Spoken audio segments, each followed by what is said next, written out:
All right, today, Monday, November 13th. I'm back again with Imran for our Monday morning meeting. How are you doing, Imran?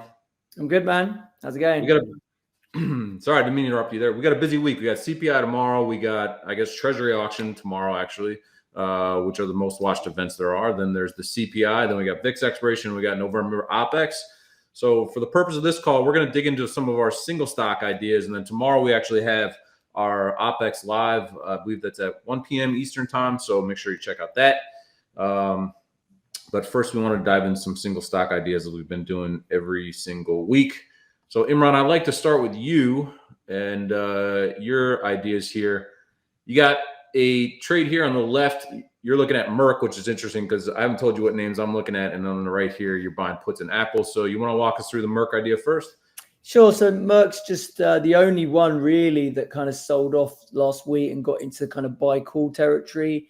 You can see the stock's kind of at the bottom end of the range. Vols are relatively low in that name. The whole healthcare sector has kind of been quite beaten up, as has been the guys at Market Era have been talking about that as well. So just thinking there's a bullish divergence. Not quite a bullish divergence yet. The way you get a divergence is when you actually make a spot low and you make a higher low in momentum. So we haven't actually made a low in the stock yet. But if you're preempting that type of condition, you might want to look at some short-dated calls in Merck from these levels. That's the idea.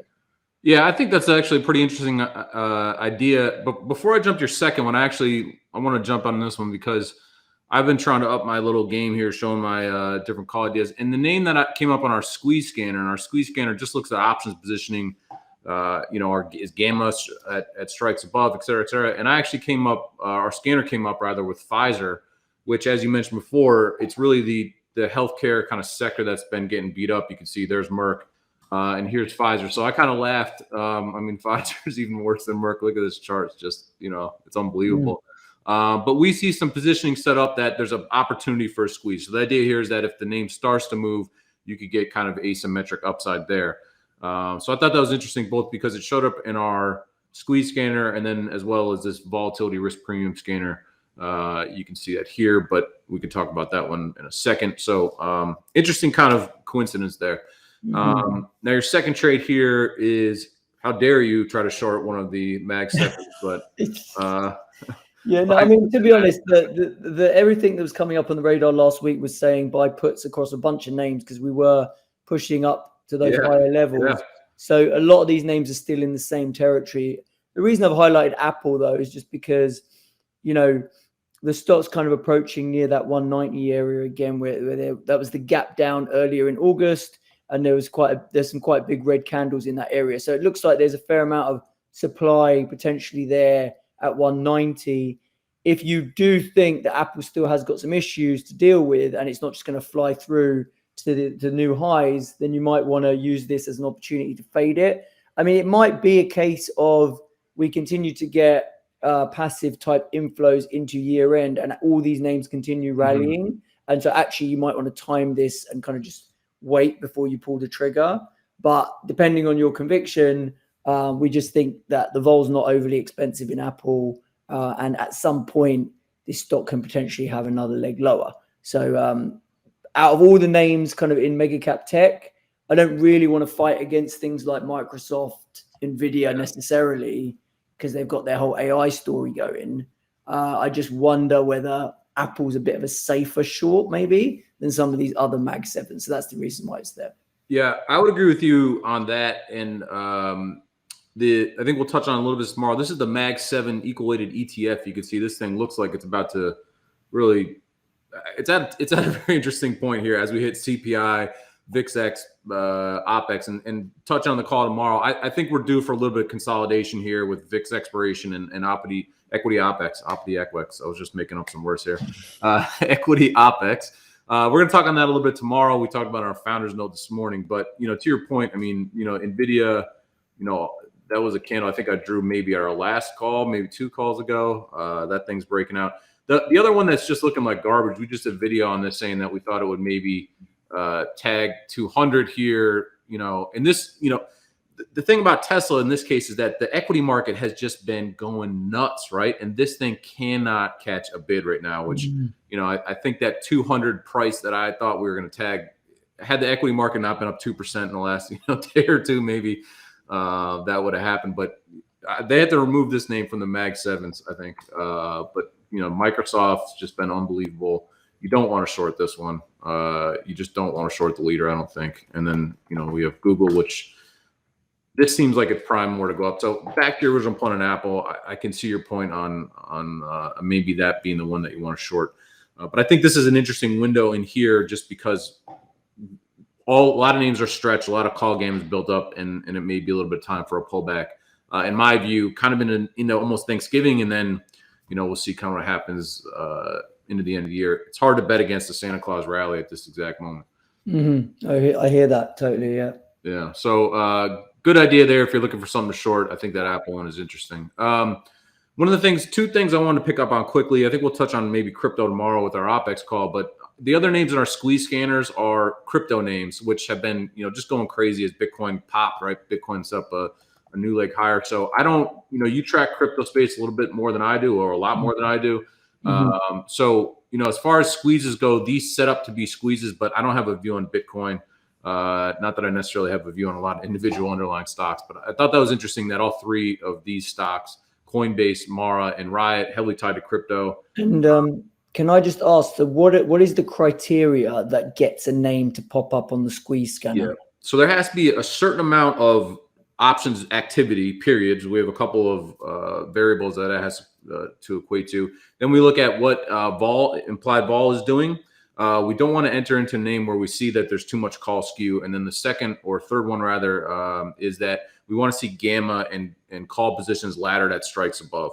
So we try to find names that aren't yet squeezed too much to the upside and or where call activity continues to come in. So that's what shows up on these in the squeeze scanner here. Okay, so the squeeze scanner is so let me say, what I hear is there's call open interest building up, yet the stock hasn't really rallied materially yet. So if it was to rally, then that open interest can start to balloon and that can fuel more of a rally.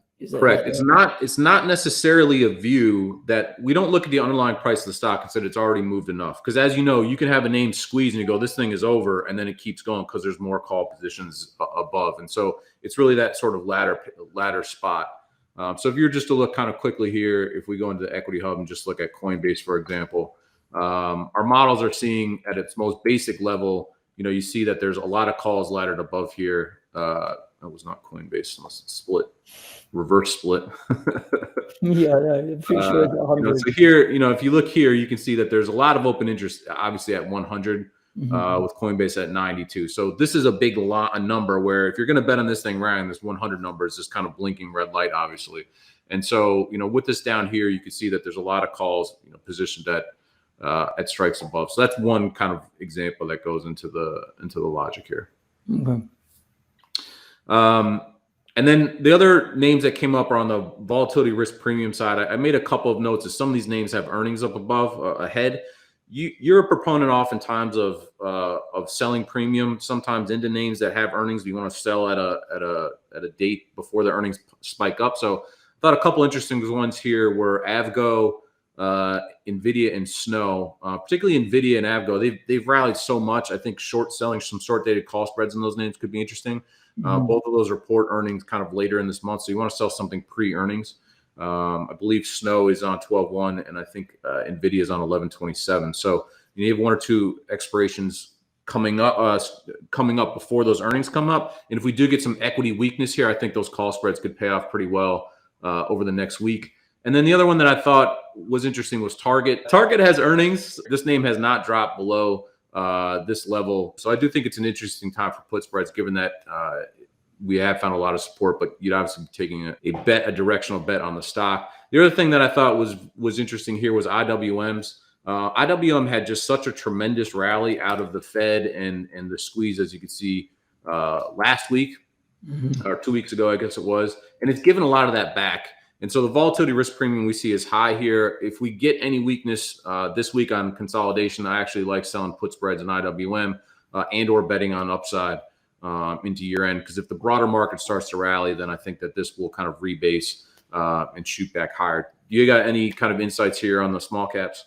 Yeah, so they had loads of calls getting bought, didn't they, which fueled that rally. And there was a lot of puts also that just decimated into this options expiration. So yeah, I don't mind it because it's hard to say there's a lot of value to be had in the mega caps, but my God, these small caps, they're the ones. If anything's pricing a recession, it's this sector, right? Yeah.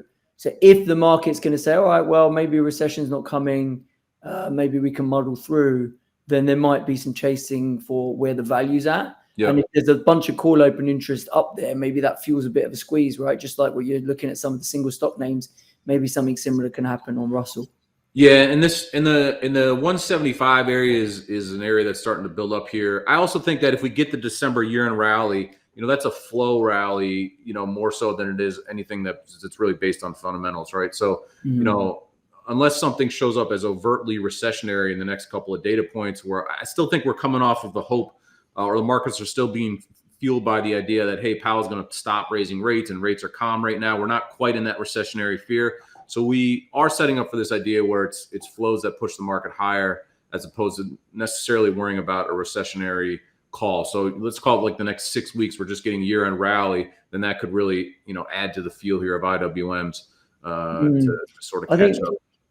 Yeah, I don't disagree. I think selling put spreads to buy calls in IWM might be a good way to play the year-end rally, right? Yeah. So we'll touch on some more of these topics tomorrow afternoon, but I thought that was interesting as the main name that shows up on the index side. So from my perspective, even though there's earnings here showing up for Target, I think it's been a relatively low. It's hit a low that should stabilize. And then I like the idea of selling put spreads in IBM, but to your point, betting that it could rally, I think particularly the start of December could be very interesting. And then last but not least, you and I both see these healthcare names. I see Pfizer in my squeeze scanner. Merck. I suspect that if one goes up, the other one would probably as well. So those are our two upside ideas. And then you pointed out Apple, which I think of the Mag 7s, if there's some weakness due or one of the weaker names, I'd say outside of Tesla, Apple is definitely the one that I would target there. Cool. So with that, we will round this up. Imran, we're going to be back tomorrow, 1 p.m. Eastern, live on YouTube. So please come check that out. Where can people reach you if they want to see more on your scanners or your daily notes? Sure. So options-insight.com is our website. You can check out what we do. We give a free trial to all our stuff, so you can get our bundle for free, see all our products. We've got crypto weekly, we've got macro weekly, where I go through my portfolio, what I'm doing, what trades I'm putting on, why I'm putting them on, and how I'm restructuring them. And then we've got a daily note that comes out full of trade ideas and market commentary around what we're seeing in cross-asset volatility. Those are great notes, so definitely recommend taking that trial. You can reach us at spotgamma.com, where we also have free trials of our daily notes and other live trading tools. And then you can also reach me at spotgamma on Twitter. And please check us out tomorrow, 1 p.m. Eastern, for our OpEx Live. See you then.